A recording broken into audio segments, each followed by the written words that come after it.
Hello बच्चों, कैसे उम्मीद करते हैं बहुत बेहतर हो गया। और हमने कोऑर्डिनेट ज्योमेट्री पढ़े क्लास 10 का। और प्रीवियस वीडियो में आपने देखा था ट्रिग्नोमेट्री के कुछ बेसिक फार्मूला को। अब हम लोग पढ़ रहे हैं ट्रिग्नोमेट्री के कुछ टफ क्वेश्चन जो काफी इजी तरीके से आप इसे सॉल्व करते हैं। तो देखिए स्क्रीन पे आपका लगा हुआ है और बोर्ड पर भी क्वेश्चन लिखा हुआ है।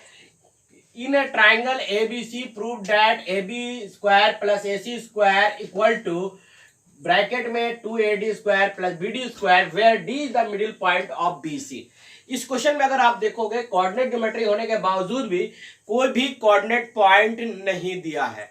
तो इसे कैसे हम लोग सॉल्व करेंगे, तो इसके लिए हम लोग ध्यान दीजिए और किस प्रकार से हम लोग सॉल्यूशन करेंगे। सबसे पहले अगर हम बात करते हैं, देखिए ये हो गया हमारा एक्स एक्सिस अच्छा वहां नजर नहीं आएगा ना, थोड़ा सा गड़बड़ है, लाइट स्क्रीन ज्यादा हो गया है। अच्छा तो यहां पर आपका एक्स एक्सिस है, ये एक्स, ये ऑरिजिन पॉइंट से वाई एक्सिस यहां पर हो गया आपका, ये वाई एक्सिस है। ऑरिजिन होने के कारण से यह पॉइंट यहां पर क्या हो जाएगा, सारा कोऑर्डिनेट कितना हो जाएगा, 0 एंड 0।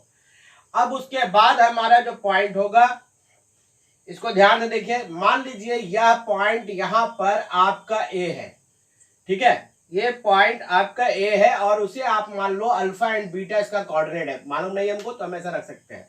और एक पॉइंट यहां मान लो वो है सी, ठीक है, और यह डिस्टेंस मान लो एक्स एक्सिस में डिस्टेंस जो है यहां से यहां की दूरी ए है, और चूंकि ऑरिजिन 0 है तो ये 0 हो गया। अब इसे हम लोग आगे बढ़ाते हैं और यहां पर पॉइंट जो है वह मान लो बी है, और यह पॉइंट जो दिया हुआ है वो मेरा वाई, आपको कल ही बताया था कि ऑरिजिन से साइड जाइएगा तो माइनस में होता है, -a0। ये सब कोऑर्डिनेट अब हमें फाइंड आउट हो चुका है। तो अब इसे हम लोग कैसे सॉल्व करेंगे, यहां से इन ए और सी को मिला दीजिए और देखिए ट्राइंगल इस तरह से बन गया ABC, ठीक है। अब इसे हम लोग सॉल्यूशन करेंगे। फिगर उम्मीद करते हैं कि आपको समझ में आ गया होगा कि आपको कल ही मैंने बताया था और आप पढ़ चुके हो, एक्स डैश वाई डैश, और ये हो गया ऑरिजिन पॉइंट, ठीक है। इन अगर हम लोग एक्स एक्सिस की ओर अगर पॉइंट को ऑरिजिन से सारा मेजरमेंट करते हैं, अगर इधर जाते हैं तो सारा वैल्यू जो होता है वो पॉजिटिव में होता है, ठीक है। और मैंने कल बताया था इसको फर्स्ट क्वाड्रेंट कहते हैं, इसे सेकंड क्वाड्रेंट कहते हैं, और इसको थर्ड क्वाड्रेंट और इसको फोर्थ क्वाड्रेंट। तो हम लोग इसको आगे अगर बढ़ाते हैं, कंटिन्यू इसको अगर हम लोग करते हैं, तो इसमें हमने पढ़ा था कि प्लस और प्लस कोऑर्डिनेट होता है, इसमें आप जानते हो प्लस और माइनस होता है, और इसमें माइनस और प्लस कोऑर्डिनेट होगा। और इस नंबर में जो फोर्थ क्वाड्रेंट में आओगे तो माइनस एंड माइनस आपको देखने को मिलेगा कोऑर्डिनेट, ठीक है। अब हम इस प्रॉब्लम को आगे सॉल्यूशन करते हैं और सॉल्यूशन करने के लिए आगे बढ़ते हैं, ठीक है। तो चलो बच्चों अब इसको आगे बढ़ते हैं मेरे भाई। यहां पर हमें क्या डिस्टेंस निकाला, AB स्क्वायर। ए और बी का डिस्टेंस आप पहले निकाल लो, ए और बी का डिस्टेंस। तो AB स्क्वायर, दूसरा नंबर सॉल्यूशन चल रहा है, AB का स्क्वायर डिस्टेंस फॉर्मूला से अल्फा यानी x2 -1, अगर इसको सॉल्व करोगे तो अल्फा माइनस प्लस ए का होल स्क्वायर प्लस बीटा -0 का होल स्क्वायर। अब इसे देखो, ए स्क्वायर यानी अल्फा स्क्वायर ए स्क्वायर प्लस 2 इंटू अल्फा और इंटू ए लिखा जाएगा। यहां पर आप बीटा स्क्वायर रख सकते हो। ये मिल गया हमको ए बी स्क्वायर का वैल्यू, क्या नहीं मिल गया अभी हम लोग, ए बी स्क्वायर का वैल्यू, ठीक है। अब उसी तरह से हमको ए सी का निकालना है, तो डिस्टेंस फॉर्मूला ए सी से निकाल लो इसको पहले। ए सी स्क्वायर इक्वल टू, अगर आप इसको सॉल्व करोगे, अल्फा माइनस ए का होल स्क्वायर और बीटा -0 का होल स्क्वायर, ठीक है। ऑरिजिन में 0 दिया हुआ वहां पे, इसका कोऑर्डिनेट 0 है। अब a माइनस बी का फॉर्मूला अप्लाई करोगे तो अल्फा स्क्वायर प्लस ए स्क्वायर -2 इंटू अल्फा, आप बीटा हम लिख दिया है लेकिन यहां पर आपका ए कोऑर्डिनेट दिया है तो आप ए लिखोगे, प्लस बीटा स्क्वायर। अब इस सभी क्वेश्चन को अगर आप देख लो तो यहां पर इन दोनों को पहले जोड़ना होगा। LHS में आपका क्या दिया हुआ है, AB square plus AC square. अब AB का जो भी आपने फाइंड आउट किया है, यहां पर आप इसको लिखो alpha square A square plus 2 alpha A plus beta square, ये अपनी जगह पर, और AC का वैल्यू आपने जो फाइंड आउट किया है वो भी आप यहां पर लिख लो, a square plus alpha square, ठीक है, a square alpha square minus 2 alpha a plus beta square. अब यहां देखो प्लस माइनस अल्फा है, 2 अल्फा a कट रहा है ना, दोनों कट गया। अब यहां पर अगर आप सॉल्व करोगे तो एक अल्फा यहां और एक अल्फा यहां है, इन दोनों को सम करोगे तो 2 अल्फा स्क्वायर और a स्क्वायर इसको जोड़ोगे तो 2a स्क्वायर मिलेगा और 2 बीटा स्क्वायर। इसे और आगे सॉल्यूशन करोगे तो 2 कॉमन निकल जाएगा, alpha square plus beta square plus a square मिलेगा। किसका इक्वेशन मिलेगा, ab square plus ac square का आपका निकल चुका है, LHS आपका निकल चुका है। अब इसी तरह से आप RHS को निकालिएगा। पहले आप क्या करेंगे, A और D का कोऑर्डिनेट निकालोगे प्लस B और D का कोऑर्डिनेट निकालोगे, ठीक है। तो ये A और D का कोऑर्डिनेट हमें कैसे निकलेगा पूरी तरह से हम इसमें देखेंगे, ठीक है। तो चलो अब इसमें हम लोगों को RHS टर्म में हमारा क्या है, यहां आप लिखोगे 9 क्या है 2 into AD square plus BD square, ये हमें अभी निकालना है।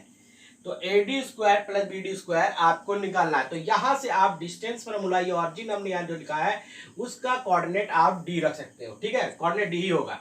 अब A से D का डिस्टेंस फॉर्मूला से आप निकाल दियो, ठीक है। यहां पर स्पेस नहीं है तो हम यहां पर आगे बढ़ते हैं, ठीक है। देखो इस जगह पर हम चले आते हैं, ठीक है। अब AD का डिस्टेंस निकालोगे तो AD का स्क्वायर अगर करते हैं तो अल्फा माइनस 0 का होल स्क्वायर और बीटा प्लस बीटा माइनस 0 का होल स्क्वायर, ये हो गया alpha square plus beta square, आपको मिलेगा AD स्क्वायर का वैल्यू। अब हमें क्या निकालना है, BD का, BD है आपका यहां पर देखिएगा, BD है ये, तो BD स्क्वायर अगर आप निकालते हो तो BD का स्क्वायर निकालोगे तो A माइनस, देखो माइनस A माइनस 0 का होल स्क्वायर और 0 माइनस 0 का होल स्क्वायर हो जाएगा इस साइड में। अब इसे सॉल्यूशन करोगे तो ये खत्म है कहानी। तो ये हो गया आपका A स्क्वायर और आपका मिल गया BD स्क्वायर। अब आप देखो, आपको यहाँ पर RHS में देख रहे हो AD square plus BD square है, यानी AD square plus BD square आपको निकालना होगा सम करके। AD स्क्वायर का वैल्यू आपने निकाला है alpha square plus beta square और BD का फाइंड आपने किया है A स्क्वायर, ठीक है। अब इसको दोनों तरफ से देखो, यहाँ पर 2 से मल्टीप्लाई है तो मैं भी यहाँ 2 से मल्टीप्लाई कर दिया, तो देखो ये 2 से ये भी मल्टीप्लाई। अब ध्यान दो कि LHS में जो आपने निकाला है AB square plus AC square का वैल्यू वो RHS के वैल्यू के बराबर मिल रहा है। जब ये दोनों मिल रहा है तो हम लोग लिख सकते हैं 9 LHS equal to RHS, LHS जो है वो RHS के बराबर है। तो इसलिए हम कह सकते हैं कि AB स्क्वायर जो आपका था प्रूफ करना था वो प्रूफ कर दिया, AB square plus AC square equal to 2 AD square plus BD square, ये हो गया आपका प्रूफ, ठीक है। सो बच्चों इसी तरह से हम लोग प्रॉब्लम को सॉल्यूशन पूरी तरह से कोऑर्डिनेट ज्योमेट्री का चैप्टर वाइज कर रहे हैं और एकदम एक एक चीज का। सो गाइज अगर आप हमारे चैनल पर पहली बार आए हो तो प्लीज सब्सक्राइब करना ना भूलो, क्योंकि यहाँ पर पूरी पढ़ाई मैथ्स का भी चलेगा, साइंस का और SST सब चलेगा। 2023 के लिए ये स्पेशल बैचेस चल रही है। तो चलो बच्चों आगे हम बढ़ते हैं। क्वेश्चन नंबर अगर हम 2 में आप देखोगे, क्वेश्चन नंबर 2 जो कि स्क्रीन पे भी आपका है, जैसा ध्यान दे लो और स्क्रीनशॉट लेना तो ले लो, ठीक है। हटाते हैं, तो चलिए अब इसको हम क्वेश्चन नंबर 2 का सॉल्व करेंगे।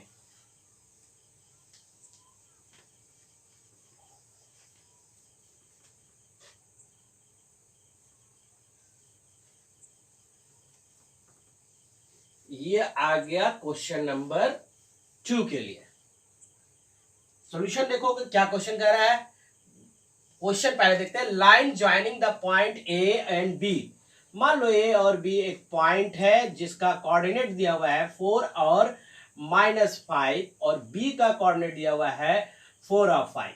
P एक पॉइंट है जो इसको डिवाइड कर रहा है, और वह कंडीशन है AP by AB equal to 2/5, तो हमें ये कोऑर्डिनेट x और y को निकालना है। ठीक है ना, समझ गए क्वेश्चन को। पहले दो पॉइंट को एक लाइन मिला रहा है, जो वो पॉइंट जो मिड पॉइंट है इसको दो भाग में बांट रहा है, और जो कंडीशन से बांट रहे हैं AP, यानी AP बटे AB इक्वल टू 2/5 है। अब हमें इसे सॉल्यूशन करके इसका कोऑर्डिनेट फाइंड आउट करना है। ठीक है, तो चलो, हम लोगों को एक पता है और आपने पढ़ा है कि सेक्शन फार्मूला में AX1 Y1 B X2 Y2 और P पॉइंट अगर हो और इसको M और N रेशियो में जब डिवाइड करता है, तो इसका कोऑर्डिनेट निकालने का फार्मूला आपने पढ़ा है। क्या पढ़ा है कोऑर्डिनेट निकालने का फार्मूला? MX1 प्लस M दो बार नहीं, N होगा, X2 bye M plus N। उसी तरह से Y का कोऑर्डिनेट है ना, MX2 MX1 और NX2 bye M plus N। ये हम फार्मूला अच्छी तरह से जानते हैं, और इसी फार्मूला का यूज करके उसका कोऑर्डिनेट हम लोग निकाल देंगे। तो यहां पर सॉल्यूशन करने से पहले आपको क्या करना होगा, हमें AP का फाइंड है, M मालूम है, लेकिन N नहीं मालूम है, और M प्लस N पूरा मालूम हो गया क्वेश्चन में। तो इसको सॉल्यूशन करने के लिए यहां पर AB रखो और इसमें -1 घटा दो, और 2/5 -1 घटा दो, दोनों तरफ -1 घटा दीजिएगा, तो आपको मिलेगा AP माइनस AB। ठीक है, या ऐसे घटाते हैं, उल्टा घट गया है, तो एक काम करते हैं, पहले घटाते हैं, 1 माइनस कर देते हैं, 1 माइनस, और इस साइड भी 1 माइनस कर दो। ठीक है, अब देखो ये सॉल्यूशन गया, अब आसान हो गया। AB, यहां पर AB माइनस AP हो गया, और ये 5 माइनस 2 ऊपर मिलेगा। ठीक है, अब इसे आप अगर सॉल्व करोगे तो देखो AB में AP घट रहा है, ये बड़ा AB में से AP घटेगा तो छोटा वाला पार्ट मिल जाएगा, जो हमको मालूम करना था, BP by AB equal to 3/5। अब देखो यहां पर क्या हो गया कि AP का जो वैल्यू हो गया वो मेरे पास 3K मिल गया, और हाँ, AP का वैल्यू 3 मिल गया, और एक मिनट, AB माइनस AP, तो BP ना बचे लिखेंगे हम लोग, तो यहाँ पर BP है, देखो ये है BP का वैल्यू कितना हो गया 3, और AP का वैल्यू तो ऑलरेडी मालूम था 2K। ठीक है, अब पूरा AB का वैल्यू क्वेश्चन में दिया होता 5K, ऐसे भी 3 2 प्लस 5 हो जाता है। तो चलो, अब हम लोग कोऑर्डिनेट निकालना आसान हो गया। पहला कोऑर्डिनेट अगर x का निकालोगे तो हमारे पास देखो यहाँ पर ध्यान दो, BP दिया हुआ है 3, ठीक है, और AP दिया हुआ है आपका 2। ठीक है, ये x1 y1 है, ये x2 y2 है। कोऑर्डिनेट ये M मान लो, ये हमारा पार्ट, इसको हम लोग M मानते हैं, और ये पार्ट को N मानो। ठीक है, तो ये हो गया आपके पास 2 इंटू, आप देखो 2 इंटू x जब हम ले रहे हैं तो x1 कितना है 4 प्लस n x2 कितना है, वो भी मेरे पास 4 ही है, दोनों 4 कोऑर्डिनेट दिया हुआ है, डिवाइड 2। एक मिनट, n के जगह पर मेरे पास कितना है ये वैल्यू, एक 2 है तो एक 3 होगा, 3 है, तो ये हो गया 4 2 जा 8 और 4 3 जा 12/2 20/2, ये कैंसिलेशन, तो कितना आंसर आ गया 10 आ गया। x का कोऑर्डिनेट हमें मालूम हो गया है, तो अब हम लोग इस फार्मूले को अब तो समझ चुके हैं, तो इसको हम मिटा सकते हैं। ठीक है, यहां से अगर आप देखोगे आगे सॉल्व कर रहे हैं तो बच्चे, तो यहां पर अभी y कोऑर्डिनेट निकालना है, तो हम लोग 2 into 5 plus 3 into -5 by 3 to 5।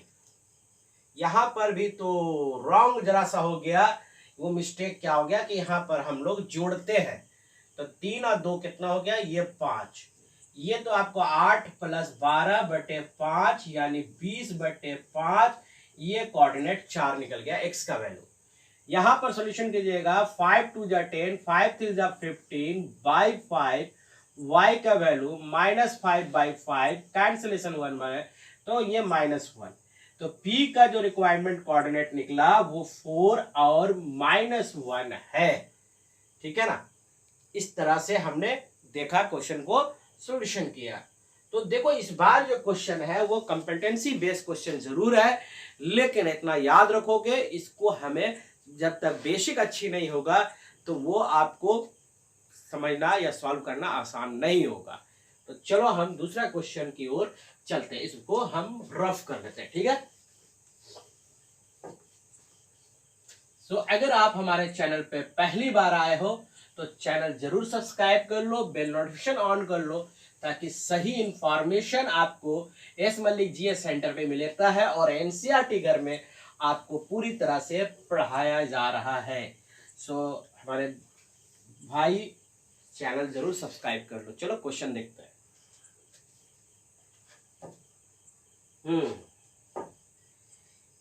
Question और इसी से हम क्वेश्चन है हमारे पास। ये क्वेश्चन किस प्रकार का क्वेश्चन है, जरा सा इसको हम चेंज कर दें मार्कर, ताकि आपको समझने में आसानी होता है। क्वेश्चन नंबर 3 कह रहा है इफ ए एंड बी, ठीक है, are -2 and -2 and 2 - 4 respectively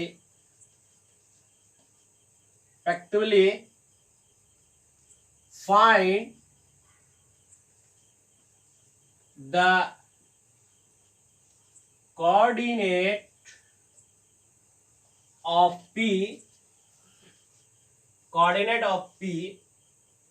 such that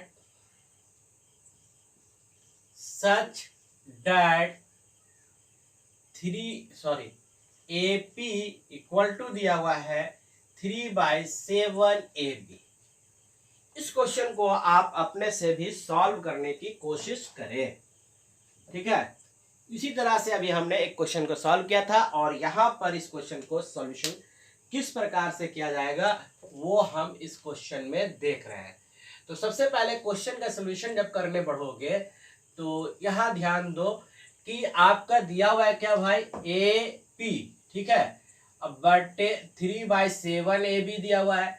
solution करो तो 7 AP इक्वल टू 3 AB दिया हुआ है ना, 3 AB पूरा दिया हुआ है। इसको अगर आप समझो तो इस तरह का क्वेश्चन है। क्वेश्चन ए आपका वैल्यू -2 एंड -2 है, बी का कोऑर्डिनेट 2 और -4 है। आपको ये पी का कोऑर्डिनेट निकालना है। क्वेश्चन में एपी बटे या एपी का वैल्यू जो है 3/7 ऑफ ए बी दिया हुआ है। तो ये यहां तक आप समझ गए हैं। तो अब हम आगे बढ़ते हैं। 7 AP 3 AB को आप तोड़ के लिख सकते हो AP प्लस BP, इसको तोड़ दो AP प्लस BP, ठीक है। अब इसे सॉल्यूशन करोगे तो 7 AP 3 AP प्लस 3 BP आ जाएगा, ठीक है। अब इसे आप इस तरफ ले आइए तो यहां पर 7 AP minus 3 AP equal to 3 BP आ रहा है। इसे सॉल्यूशन करोगे तो 4 AP मिलेगा और ये हो गया 3 BP। अब इसे आप सॉल्यूशन करोगे तो AP by BP equal to आएगा 3/4। तो हमारे पास एक रेशियो मिल गया, AP का वैल्यू 3 है और BP का वैल्यू आपके पास 4 है। अब आपको इसका कोऑर्डिनेट निकालना है जो x और y होता है। x कोऑर्डिनेट निकालोगे तो ये मेरा AP का वैल्यू मेरा 3 निकला हुआ है और BP का वैल्यू मेरे पास 4 मिला है। तो अब हम लोग क्या करें, इसको सॉल्यूशन करते हैं। m चलो कहीं भी करो, 3 माइनस mx1 mx2 यानी 2 प्लस 4 इंटू -2 और 4 और 3 7। इसे सॉल्यूशन करोगे तो ये हो जाएगा आपका 6 और ये हो गया 8/7 माइनस 2/7।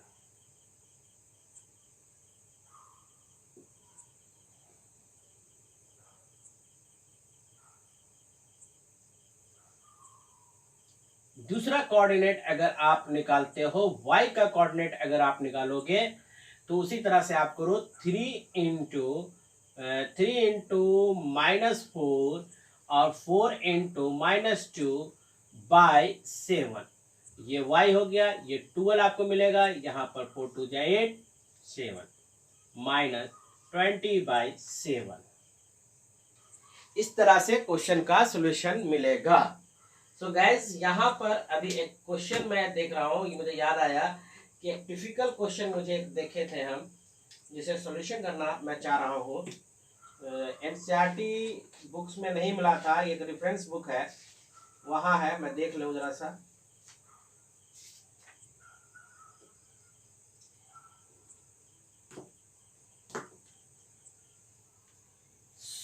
यहाँ पर आपने देखा है कि दोनों कोऑर्डिनेट जो है वो मेरा फाइंड आउट हो चुका है, यानी इस कोऑर्डिनेट को आप लिख सकोगे। पहले तो इसको सॉल्यूशन कर लेते हैं, उसके बाद बताते हैं, ठीक है। ये क्वेश्चन का सॉल्यूशन आपके पास हो गया, लेकिन अभी इस कोऑर्डिनेट ज्योमेट्री में हम लोग एरिया बनाने निकलेंगे। एरिया भी एक चैप्टर है जिसको बनाना है कि एरिया ऑफ ट्राइंगल निकालिए। जैसे मान लो ये एक ट्राइंगल है, वो हमारे पास ABC है, ठीक है। ABC नहीं दिख रहा है, तो चलो पहले इसको रफ कर लूं तो मैं एरिया बताता हूं आपको। चलो तो इसको रफ कर लिया जाए और एरिया की ओर हम बढ़ते हैं। कल मैंने देखो एरिया के बारे में, जैसे मान लो कोई एक क्वेश्चन, हम अलग क्वेश्चन है ये, और मान लो एक ट्राइंगल है जिसका कोऑर्डिनेट x1 y1 a का कोऑर्डिनेट में दिया हुआ है, b में x2 y2 दिया हुआ है, और c में x3 और y3 दिया हुआ है। अगर इसका एरिया निकालने बोलता है, area of triangle equal to half तो होगा x1, ठीक है, y2 माइनस y3 x2, ठीक है, x2 होगा, और y3 माइनस y1 और x3 होगा, ठीक है। x3 के बाद y1 minus y2, y1 minus y2, ये फॉर्मूला आपका यूज होगा। यहां पर आपको इतना सोचेंगे कैसे याद रखेंगे, तो सबसे अच्छा तरीका है 2, ठीक है, 1/2 और 123 कर लो, हाँ 123 प्लस 231 प्लस 312, ठीक है। ये चीज तो दिमाग में इंसान का बैठ ही जाता है कि हमें माइनस करना होता है। एक बार देख लोगे तो अब इसमें देखो कैसे करेंगे कि हम लोग क्या करेंगे, जितना पहला डिजिट है, पहला डिजिट 1 2 3, तो ये x1 को डिनोट करेगा, ये x2 को, और ये x3 को डिनोट करेगा, ठीक है। अब यहां पर से भी मैं बता दूं आपको कि अब 2 और 3 है, तो 2 और 3 को आप डिनोट y से करेंगे, सेकंड नंबर वाला को y से कीजिएगा, और यहां वाला y से। इससे क्या होगा कि आप y2 माइनस y3 कर लीजिएगा, y3 माइनस y1 कीजिएगा, y1 माइनस y2 कीजिएगा, तो फॉर्मूला निकल जाएगा। अब यहां पर एक क्वेश्चन में आएगा, इसी तरह का आपको क्वेश्चन जब पूछा जाएगा तो उसमें आपको इक्वल कॉलिनियर पूछा जाता है बहुत सा। कोई इसमें एरिया बहुत आसानी से आप निकाल लेंगे, लेकिन कॉलिनियर पूछा जाता है कि यह 3 पॉइंट देगा ट्राइंगल में, बोलेगा ये कॉलिनियर है। तो कॉलिनियर के लिए कंडीशन याद रखिएगा एकदम बहुत इजी से, एरिया ऑफ ट्राइंगल जो आएगा, एरिया ऑफ ट्राइंगल जो होगा वो 0 हो जाना चाहिए। यानी इसका सॉल्यूशन कीजिएगा, जो भी कोऑर्डिनेट देगा अगर एरिया ऑफ ट्राइंगल 0 हो गया, इसका मतलब ये ट्राइंगल बना ही नहीं है, तो एरिया कैसे निकलेगा। यानी तीनों पॉइंट, कॉलिनियर का मतलब होता है कि 2 3 4 जितना भी पॉइंट हो वो सभी एक लाइन में अगर आ जाता है तो वो कंडीशन कॉलिनियर के लिए होता है। सो स्टूडेंट्स, उम्मीद करते हैं पसंद आया होगा। वीडियो को लाइक एंड शेयर करो, लोगों तक पहुंचाओ और बच्चों को मदद करो। यहाँ पर फ्री एजुकेशन आप सबको मिल रहा है। फिर मिलते हैं नेक्स्ट नए टॉपिक, नए चैप्टर के साथ। जय हिंद, जय भारत।